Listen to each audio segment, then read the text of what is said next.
I am cindyann, and I help successful divorced women to attract a healthy relationship where they feel deeply secure and fulfilled without the fear of making a mistake again or ending up alone. I'm Abby. I'm a busy mom, and I help high-achieving single women overcome their fear of getting taken advantage of, stop pushing men away, and invite the secure and loving relationship of their own dreams. I'm Emma, and at 46, I attracted my first healthy relationship after overcoming my chronic people pleasing. I now help successful single women to find the loving and committed relationship they have always desired. Join us for coffee and coaching conversations, where 3 experienced coaches answer your love and dating questions. See you there.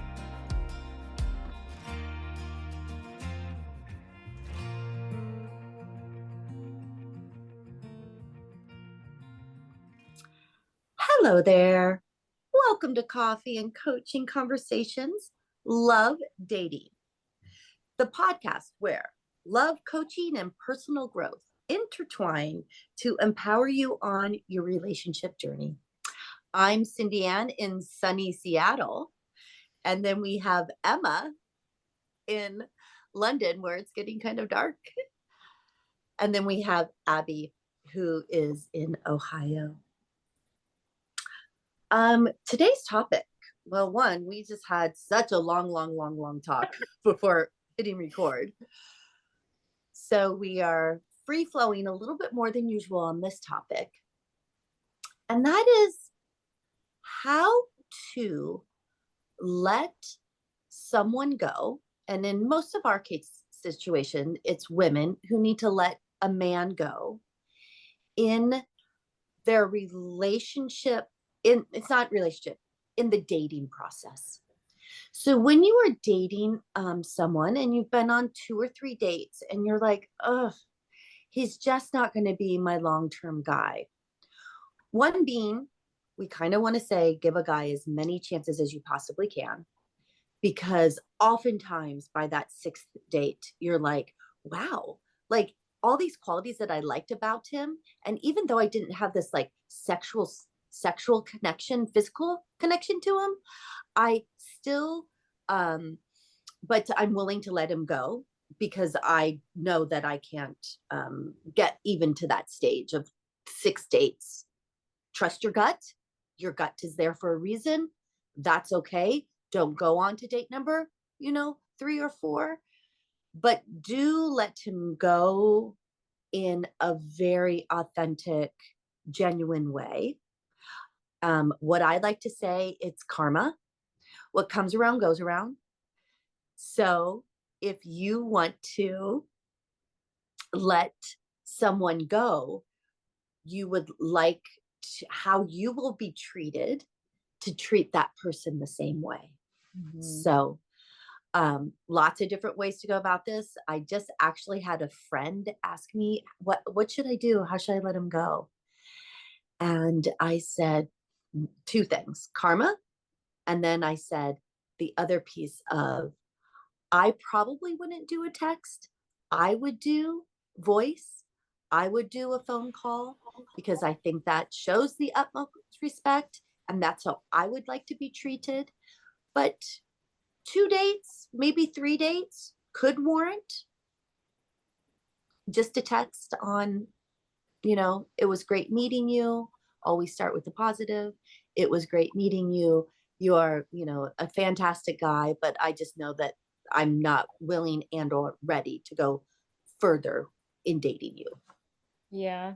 Yeah, I love that. And I love that you talked about that sort of sense of being mature and kind of approaching this with a thought of like how you yourself would want to be treated. So many times I'll hear women say things like, well, he just did this and ghosted me and he's such a bad, it's so terrible. And oftentimes, they'll get out there and do the same things, and they just sort of think, well, I was justified because the date was so bad, or he just did something that annoyed me so much and he should know better. He should just know. And, that isn't fair to the man, obviously, if we wouldn't find it fair to us as women. So, and one thing too, I want to add that and sort of another push for why it's so valuable to really be thoughtful and authentic with how we decide to end something is that we get an opportunity. So, and I'm saying this to everybody listening, to practice. So you Mhm. have an opportunity to practice that communication that you want to be able to have with your partner that you hope to be with forever. At some point Mhm. you're going to have difficult conversations come up. You're going to have talk about hard things. It's just we're never going to get around that. So if you're going to have a relationship with somebody that you love and want to spend the rest of your life with, you're going to have hard conversations. There's Yes. just Yeah. hate to break it to you, ladies, but that's part of being in connection with somebody. So, Mhm. being able to say, if you don't mind, maybe I'll give a really quick personal story too about Do. when I was, kind of out there dating.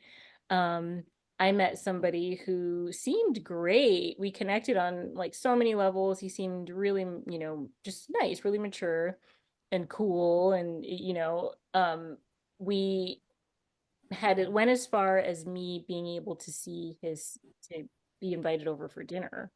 So we came to his house and we did some cooking together and it was fun and very cool. He had a really cool space.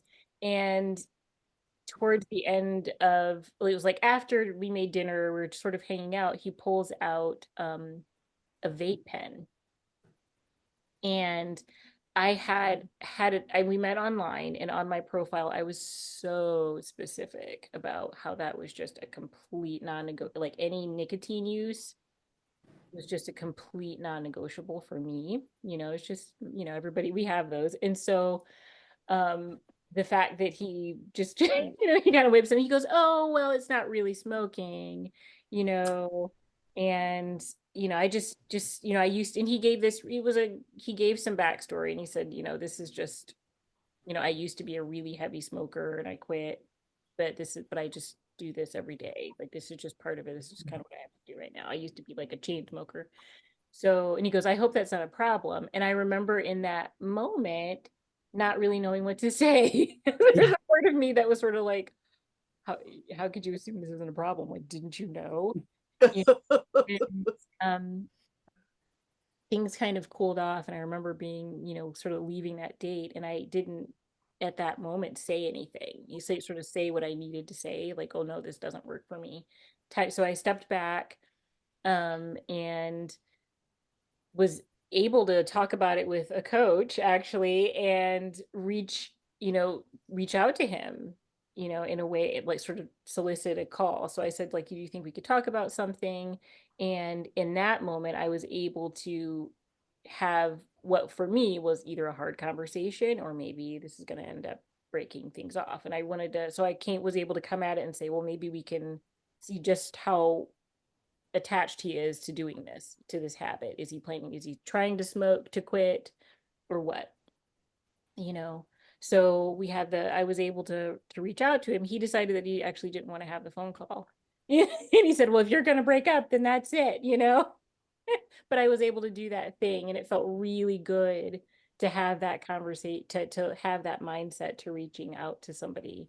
Um, so I want to encourage, listeners to go get out of your comfort zone, even in this, we're so used to like getting out of our comfort zone and get on the dating app and meet those people and go to the meetups, but get out of your comfort zone to have an authentic conversation about how you really feel about these things.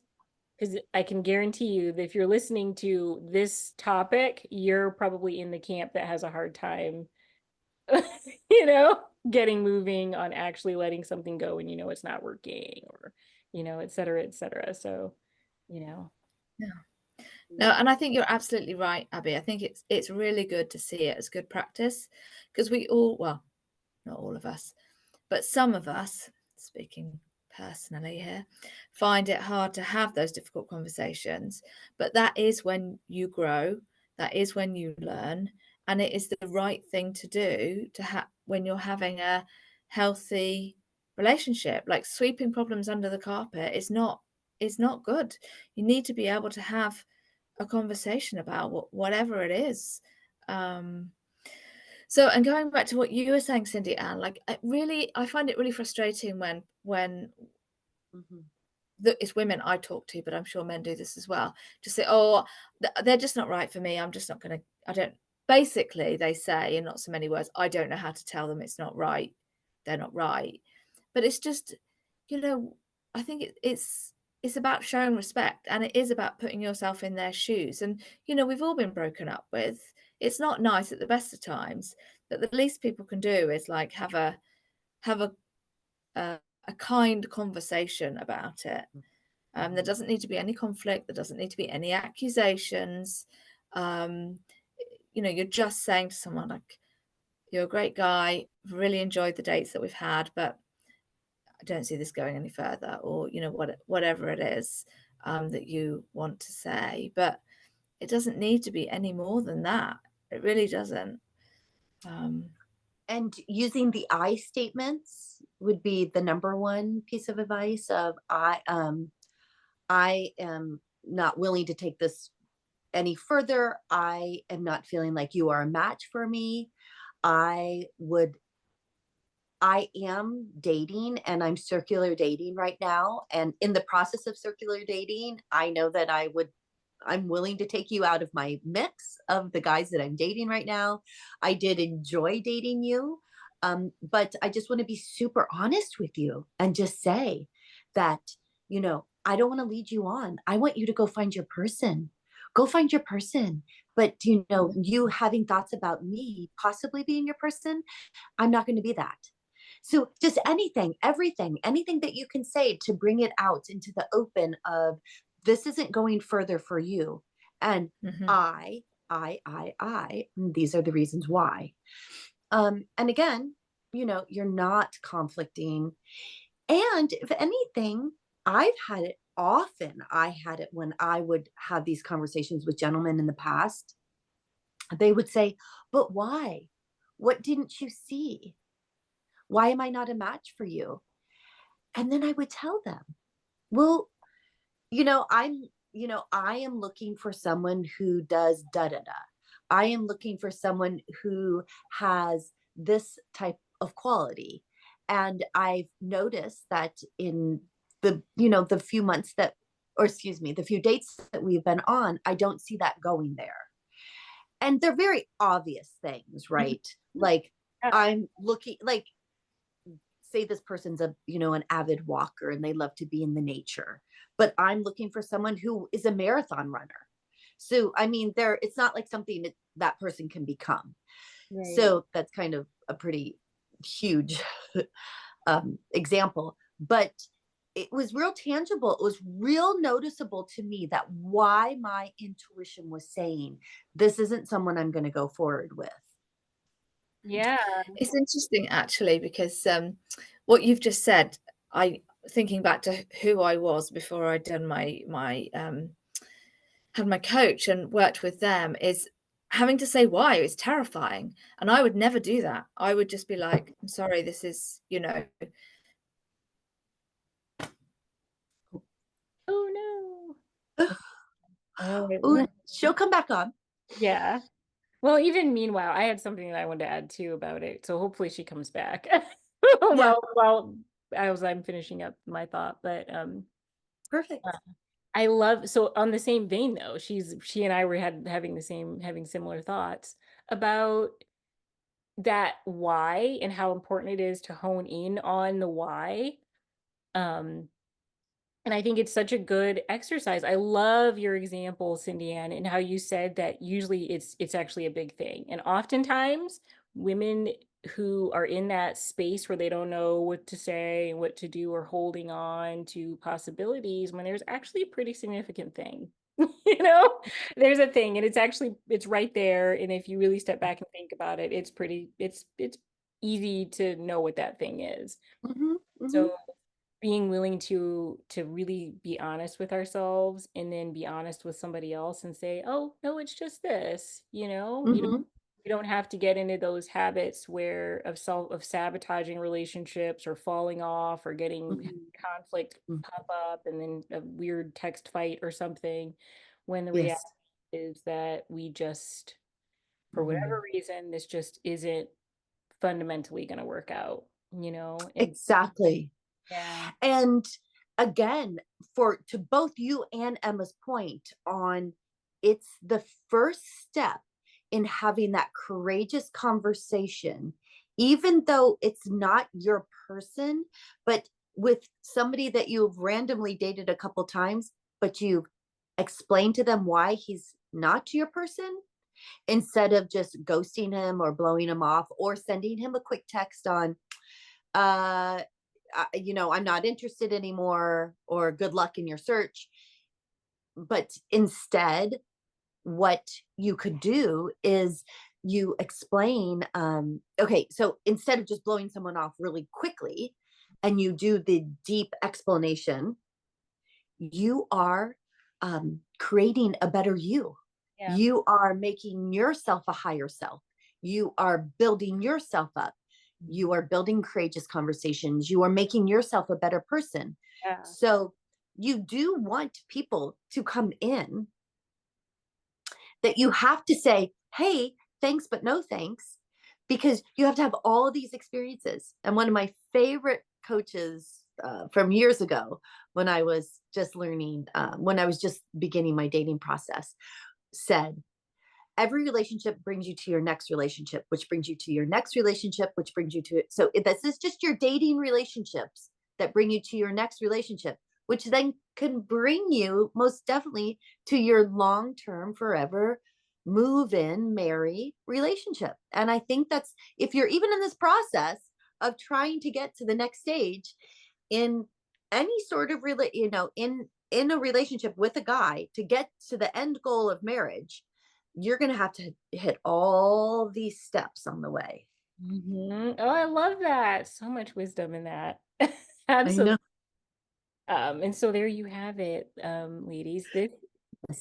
these steps along the way, these relationships and connections that don't work out are helping you to be higher value. They help us all to kind of get to where we want to go and be in the kind of relationships we really want to have that are legitimately authentic and Hmm. with the right person. So Hmm. beautiful. I loved all of that. So and I hope that you're able to get some nuggets out of this really fun conversations that we were able to have together.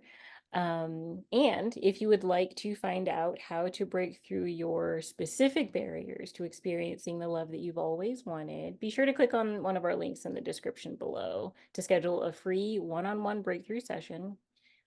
Any one of us would love to help you receive the loving, long-term relationship that you've always wanted. And we are looking forward to seeing you soon.